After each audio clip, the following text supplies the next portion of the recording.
நல்லா இருந்த பிள்ளைய கூட்டிட்டு போய் இப்படி பண்ணிட்டீங்களே. நீங்க எல்லாம் நல்லாவே இருக்க மாட்டீங்க. சும்மா இருமா, டென்ஷன் பண்ணாம இருமா. வயிறு பத்தி எரியுதுடா. நீ அடிபட்டு அங்க படுத்திருக்கேன்னு தெரிஞ்சது நான் எப்படி துடிச்சு போயிட்டேன் தெரியுமா? எல்லாம் இவளால வந்தது. இவளை கட்டிக்கிட்டு வந்த நேரம் தான் உனக்கு இப்படி ஒரு கேடு வந்து சேர்ந்திருக்கு. அவங்க தான் நல்லபடியா வந்துட்டாங்கல்ல, கொஞ்சம் பேசாம இரு. எங்க நல்லபடியா வந்திருக்கா? முகமெல்லாம் அடிபட்டு எப்படி வீங்கி போய் வந்திருக்கா பாருங்க. இவன் இப்படி ரத்தம் சிந்த தானே நான் பெத்து வளர்த்தேன். சொல்ல சொல்ல கேட்காம அவசரப்பட்டு இந்த விளங்காதவளை கல்யாணம் பண்ணப்பவே நினைச்சேன். ஒரு ஜோசியம் பார்க்கல, ஜாதகம் பார்க்கல, ராசி இல்லாதவளை கல்யாணம் பண்ணிட்டு உன்னை எங்க கொண்டு வந்து நிறுத்தி இருக்கா பாத்தியா? அத்தை, உங்க மகனுக்கு மட்டும் இல்ல, எனக்கு தான் அடிபட்டிருக்கு. அப்போ உங்க மகனோட ராசியும் சரியில்லைங்களா? ஊர் ராசி தாண்டி வழங்காத ராசி. உனக்கெல்லாம் தேனிலவோ ஒரு கேடா? போறப்ப எல்லாருமே சேர்ந்து கூட்டிட்டு போனீங்க, வரப்ப இவனை மட்டும் தனியா விட்டுட்டு எதுக்குடா வந்தீங்க? இவனுக்கு ஏதாவது ஒண்ணு ஆயிருந்தா எங்க குடும்பத்தை யார் பாத்துக்கிறது? என்னங்க பேசுறீங்க நீங்க? இப்போ நாங்க வேண்ட செஞ்ச மாதிரில இருக்கு நீங்க பேசுறது. எல்லாம் திட்டம் போட்டு தான் வேணுனே பண்ணிருக்கீங்க.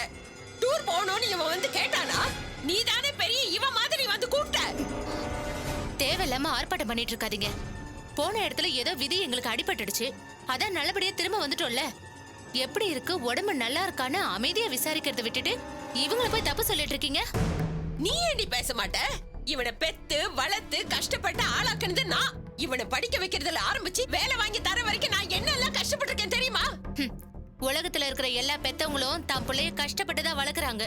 சும்மா நீங்க மட்டும் தான் கஷ்டப்பட்டு வளர்த்தீங்கன்னு ரொம்ப பீத்திக்காதீங்க. என்னமோ மகனுக்காகவே பிறந்து மகனுக்காகவே வாழற மாதிரி உதார் விடுறீங்களே. என்ன கல்யாணம் பண்ணி வைங்கன்னு உங்க கால்ல விழுந்து கெஞ்சினாரு இல்ல. மகன் மேல அவ்வளவு பாசம் இருக்கிறவங்க என்ன பண்ணிருக்கணும்? கல்யாணம் பண்ணி வச்சிருக்கணும்ல. பண்ணீங்களா? மக செத்தாலும் பரவாயில்ல, இந்த கல்யாணம் நடக்கவே கூடாதுன்னு பிடிவாதமா இருந்தீங்கல்ல.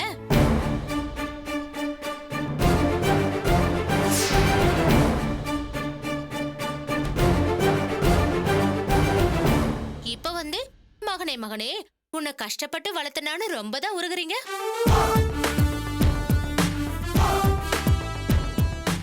அது என்னங்க, எல்லா அம்மாவும் சொல்லி வச்ச மாதிரி உன்னை கஷ்டப்பட்டு வளர்த்த, போராடி வளர்த்தன்னு ஒவ்வொரு டயலாக் விடுறீங்க. உலகத்துல 2 விதமான அம்மாங்க இருக்காங்க. ஒண்ணு உண்மையான அம்மா, அவங்க நிஜமாவே பிள்ளைங்களை கஷ்டப்பட்டு வளர்த்திருப்பாங்க. வளர்த்திருந்தாலும் அதை சொல்லி காட்டி பிள்ளைங்களை நோகடிக்க மாட்டாங்க. ஏன்னா அவங்க எப்படி கஷ்டப்பட்டு வளர்த்தாங்கன்னு பிள்ளைங்களுக்கே நல்லா தெரியும். இன்னொரு அம்மா இருக்காங்களே, அவங்க உதார் விடுற அம்மா. பிள்ளைங்களை வளர்க்குறப்ப நல்லா வளர்த்திருக்கவே மாட்டாங்க. ஆனா அவங்க சம்பாதிக்க ஆரம்பிச்சுட்டா தினம் தினம் நான் கஷ்டப்பட்டு வளர்த்தேன்னு சொல்லி காட்டுக்கிட்டே இருப்பாங்க. எதுக்கு? என்கிட்ட நன்றியோட நடந்துக்கடா, என்ன நல்லா பாத்துக்கடான்னு குத்தி காட்டுறதுக்காக.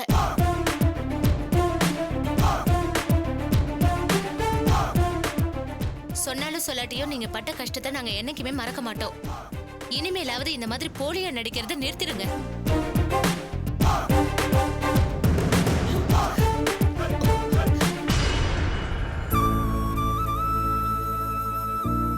மோகன் மாமா, நாங்க கிளம்புறோம். நீ உள்ள போய் ரெஸ்ட் எடுத்து தூங்கு போ. பவித்ரா கூட்டு போ. பாத்து வா. பாத்துனா வா.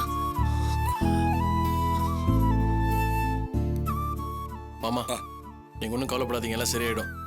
எங்களுக்கு டைம் ஆச்சு, நாங்க கிளம்புறோம். நீங்க ரொம்ப அலைஞ்சிட்டு வந்திருக்கீங்க, ஏதாவது சாப்பிட்டீங்களா? இல்ல மாமா, நாங்க வரவில்லை, சாப்பிட்டு தான் வந்தோம். சரி மாமா, நாங்க கிளம்புறோம். வரேன்ப்பா. ரொம்ப நன்றிப்பா. சார் ஒரு நிமிஷம், துளசிக்கிட்ட இங்க ஒன்றும் பிரச்சனை இல்லை, நாங்க நல்லா இருக்கோம்னு சொல்லி. அதை நான் சொல்றேன் கல்யாணி.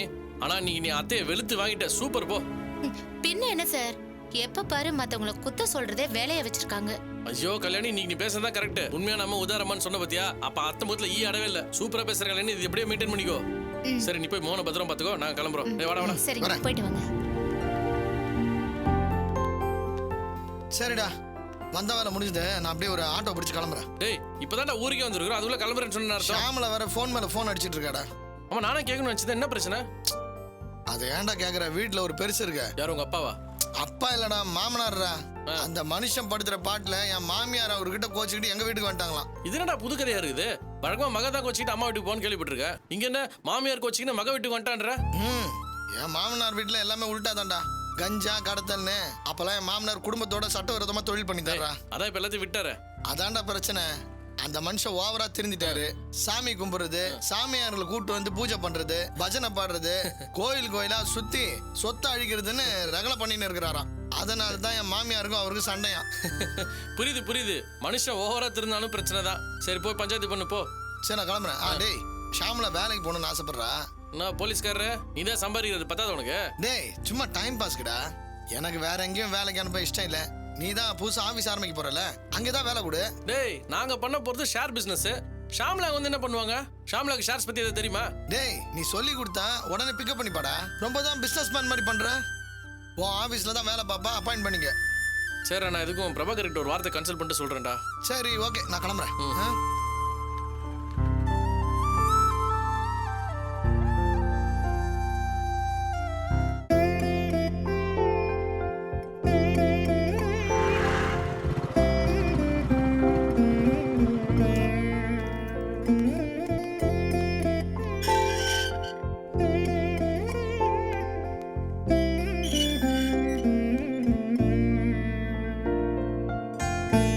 என்னம்மா தனியா உட்காந்துருக்குற? சாப்பிட்டியா?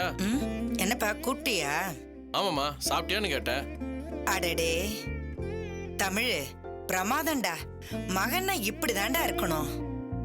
உனக்கு ஒரு அம்மா இருக்கா, அவளை நல்லபடியா பாத்துக்கணும். சாப்பிட்டியா, நல்லா இருக்கியான்னு கரிசனமா விசாரிக்கணும்னு இப்படி எல்லாம் உனக்கு தோணுது பாரு, பெரிய விஷயம்டா. ஏமா இப்படிலாம் பேசுற? என்னதான் இருந்தாலும் நீ அம்மா தானே? ஆமாமாமாமாமாமா அம்மாவே தான். ஆட்டுக்கல்ல அம்மிக்கல்லு மாதிரி இருந்திருந்தா என்னை எப்பவோ வீசி எரிஞ்சிருப்பீங்க. நான் தான் விளங்காத ஏது மத்த பெத்தவளா போயிட்டேனே. அதான் வெளியில போடின்னு சொல்லவும் முடியாம, கூடவே வச்சு பாத்துக்கவும் முடியாம ரொம்பவே கஷ்டப்படுறீங்க. மா தேவையில்லாம ஏதாவது கற்பனை மட்டும் நீயே உளறி கொட்டிட்டு இருக்காத. உளறி கொட்டுறேனா? இல்லையா பின்ன? இந்த பாருமா, நான் என்ன மத்தவங்கள மாதிரி உன்னை யானை தானே நான் பார்த்துன்னு இருக்கிறேன். வயசான காலத்துல நீ கஷ்டப்படுவேன்னு சொல்லிட்டு உன்னை பத்திரம் தானே பார்த்துன்னு இருக்கிற.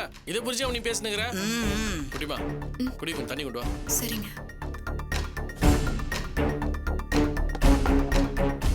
மா நீ இந்த மாதிரிலாம் பேசுற எனக்கு நல்லாவே புரியுது. கொஞ்ச நாள் அவங்ககிட்ட ஃப்ரீயா பேச முடியல, அதை மனசுல வச்சுதான் நீ இந்த மாதிரிலாம் பண்ணுகிறேன்னு புரியுது. அதுக்காக உன் மேல அக்கறை இல்லைன்னா இல்லம்மா. ஆமாண்டா, உன் அக்கறையை நினைச்சா எனக்கு சக்கரை மாதிரி இனிக்குதுடா. வயசான காலத்துல பெத்தவளுக்கு சோறாடா முக்கியம், இல்ல காசு பணம் தான் முக்கியமா? சாகர காலத்துல எல்லா பெத்தவங்களுக்கும் பிள்ளைங்களோட பாசம் தாண்டா முக்கியம். ஒவ்வொருத்தையும் பெத்த பிள்ளைங்க கூட இருந்து 2 வார்த்தை அன்பா பேச மாட்டாங்களான்னு ஏங்கிட்டு இருக்காங்கடா. இது புரியாம நான் அக்கறையா இருக்கேன், நீ அனாதைய வீட்லயே இருன்னு பெருசா தத்துவம் பேசிட்டு இருக்க. என்னங்க, உனக்கு உண்மையிலே என் மேல அக்கறை இருந்தா கூட இருந்து அன்பா 2 வார்த்தை பேசியிருப்ப. உனக்கு தான் அதுக்கெல்லாம் நேரமே கிடையாது. உனக்கு உன் பொண்டாட்டி முக்கியம், உன் மாமனாரோட சொந்தங்கள் முக்கியம். எல்லாத்தையும் அவளுக்காக தானே பண்ணிட்டு இருக்க. மா கொஞ்சமா மனசாட்சியோட பேசுமா. இப்ப என்ன மாமனார் இங்கேயே வந்து உட்காந்துக்கிறாரு? அவர் இங்க இல்ல, உச்சி மேல சுவாமி மாதிரி தூரமா தான் உட்கார்ந்து இருக்காரு. ஆனா பணிவிடையெல்லாம் அங்கதானே நடக்குது. மாமனாருக்கு ஏதாவது நான் ஓடுறேன், மச்சான் விஷம் குடிச்சிட்டான் நான் ஓடுறேன், கல்யாணம் பண்ணி வைக்கிற, தேன் நிலவுக்கெல்லாம் கூட்டிட்டு போறேன். அடேங்க அப்பா, உன்ன மாதிரி ஒரு மருமகன் தேடினாலும் கிடைக்க மாட்டான்டா. இந்த மாதிரிலாம் நீ பொறாமப்பட்டு பேசுனா என்னால ஒண்ணும் பண்ண முடியாது. நீ ஆஸ்திர பேசு. ஏன் பேச மாட்ட? உன்னை சின்ன வயசுல இருந்து கஷ்டப்பட்டு வளர்த்து ஆளாக்கி படிக்க வச்சவன் நான். அப்ப இல்லாத குறையே தெரியாம உன்னை எப்படியெல்லாம் வளர்த்தேன், எப்படியெல்லாம் பாராட்டி சீராட்டி உன்னை நான் என்ன அது காமெடியா இருக்கு? எல்லாரும் ஒரே டயலாக் பேசுறீங்க. இப்ப நான் என்ன சொல்லிட்டேன்னு சிரிக்கிற? நான் ஒன்னு நினைச்சு பேசலாமா? இந்த உலகத்துல 2 விதமான அம்மா இருக்காங்க. ஒண்ணு உண்மையான அம்மா, தான் பிள்ளைங்களை எவ்வளவு கஷ்டப்பட்டு வளர்த்துருந்தாலும் நான் இப்படி கஷ்டப்பட்டு வளர்த்தேன் அப்படி கஷ்டப்பட்டு வளர்த்தேன்னு சொல்லி தான் பிள்ளைங்க மனசை நோக்கடிக்க மாட்டாங்களாம். ஏன்னா அவங்க எப்படி எல்லாம் வளர்த்துருப்பாங்கன்னு அவங்க பிள்ளைங்களுக்கு நல்லாவே தெரியும். ஆமாண்டா, அப்படி தெரிஞ்சு வச்சிருக்கிறது தான் நல்ல பிள்ளைங்களுக்கு லட்சணம். சரியா சொன்னமா. ஆனா இந்த இன்னொரு வகை அம்மா இருக்கிறாங்கல்ல, சரியான உடான் சமாவா.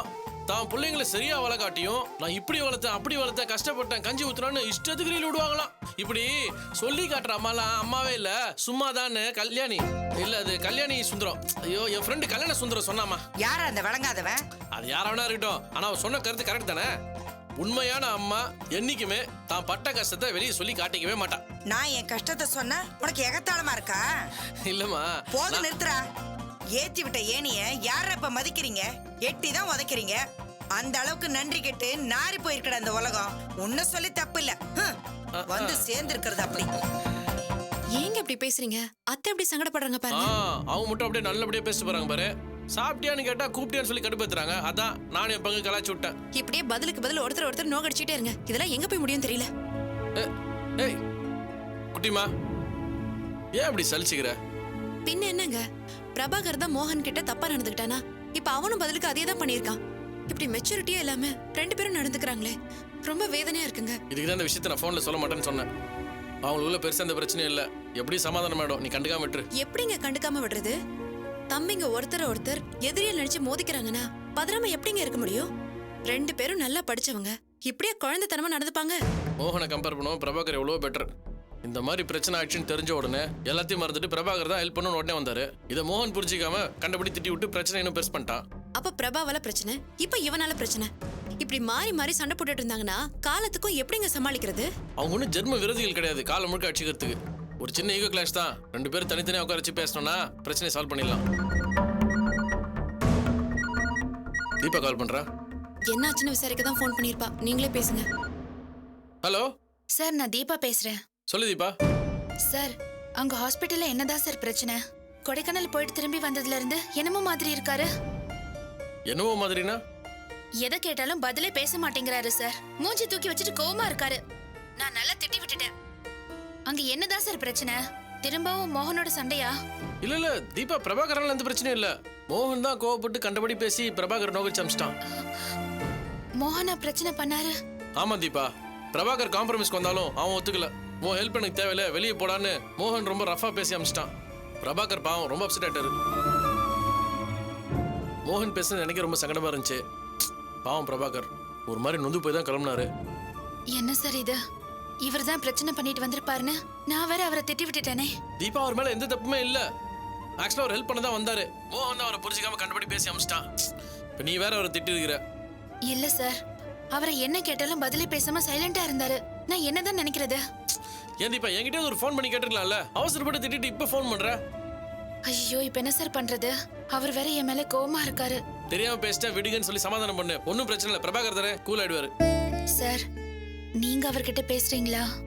நான் பண்ணது தப்புதான். சாரி தீபா, புருஷன் முன்னாடிக்குள்ள இருக்கிற பிரச்சனைய அவங்களே பேசி தீர்த்துக்கிறது தான் நல்லா இருக்கும். யார் தப்பு பண்ணாங்களோ அவங்க சாரி கேட்டாங்கன்னா பிரச்சனை சால்வ் ஆயிடும். Very simple. தயவு செய்து இதுக்கு மட்டும் தேர்ட் நம்பர் வைக்காத, பிரச்சனை பெருசாயிடும். அதனால நீயே பேசு. சரிங்க சார். லேட் பண்ணாத, உடனே பேசு. உடனே பேசினா சமாதானம் வாங்குறது ஈஸியாகும். சரிங்க சார், நான் பேசுறேன்.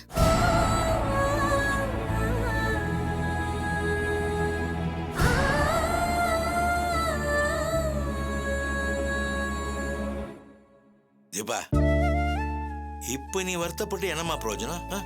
கோவப்பட்டு வார்த்தையை விடாத, பொறுமையா இருன்னு அவ்வளவு தூரம் சொன்னேன், நீ கேட்கல. இப்ப பாரு, உன்னால மாப்பிள்ளைக்கும் கஷ்டம், உனக்கும் கஷ்டம். நம்ம ஒருத்தர் மேல குத்தம் சொல்றோம்னா 1க்கு 4 தடவை யோசிக்கணுமா? நீ என்ன குழந்தையா? எப்படி யோசிக்காம மாப்பிள்ளைய பத்தி இப்படி தப்பா பேசுன? நான் வேணும்னு பேசலப்பா. அவர் நான் கேட்ட எந்த கேள்விக்கும் பதிலே சொல்லல. ஹாஸ்பிட்டல்ல அவங்களுக்கு என்ன ஆச்சோங்கிற பார்த்துட்டோம் டென்ஷன். அந்த பதட்டத்துல தான்ப்பா என்னையும் மீறி எமோஷனலா பேசிட்டேன். இதோ பாருமா, பதறி பண்ற எந்த காரியமும் சிதறிதான் போகும். மனுஷங்களுக்கு நிதானம் ரொம்ப ரொம்ப முக்கியம். என்னடா ஹாஸ்பிட்டல்ல 2 பேர் அடிபட்டு படுத்திருக்காங்களே, அதை பத்தி விசாரிச்சா பதிலே பேச மாட்டாருன்னு எனக்கும் மாப்பிள்ளை மேல கோவமா தான் இருந்துச்சு. ஆனா இந்த மாதிரி நேரத்துல நம்ம பொறுமையா இருக்கணுமே தவிர கோவத்தை காட்டவே கூடாதுமா. நீ தேவையில்லாம கோவப்பட்டதுனால தானே அவர் கோச்சிட்டு போய் உட்காந்துட்டு இருக்காரு. நான் அப்படி கோவப்பட்டு பேசிருக்க கூடாதுப்பா. நான் பண்ணது தப்புதான். தப்புன்னு இங்கேயே சொல்ற. நான் தெரியாம பேசிட்டேன், என்ன மன்னிச்சிடுங்கன்னு மாப்பிள்ளை கிட்ட போய் மன்னிப்பு கேளு. மா, நான் அவர்கிட்ட மன்னிப்பு கேட்கறதுல எனக்கு எந்த சங்கடமும் இல்ல. ஆனா கோவத்துல ஏதாச்சும் திட்டிட்டு வரோன்னு எனக்கு பயமா இருக்குமா. இந்த பயம் அவர்கிட்ட பேசுறதுக்கு முன்னாடி இருந்திருக்கணும். நானும் உன்கிட்ட தேவையில்லாம வாயாடாத, பிரச்சனை ஆயிடும்னு படிச்சு சொல்லிருக்கேன். இப்ப பாரு, உன் வாயாலதான் உன் வாழ்க்கையே கெடுது. ஒழுங்கா போய் அவர்கிட்ட மன்னிப்பு கேளு போ, இல்லன்னா பிரச்சனை பெருசாயிட்டே போகும். என்னமா யோசிக்கிற? தைரியமா போய் சமாதானம் பண்ணுமா, மாப்பிள்ளை ஒன்றும் சொல்ல மாட்டாரு. அம்மாடி, ஒருவேளை மாப்பிள்ளை கோவப்பட்டாலும் நீ அவர்கிட்ட நிதானமா பேசு. சரிங்கப்பா.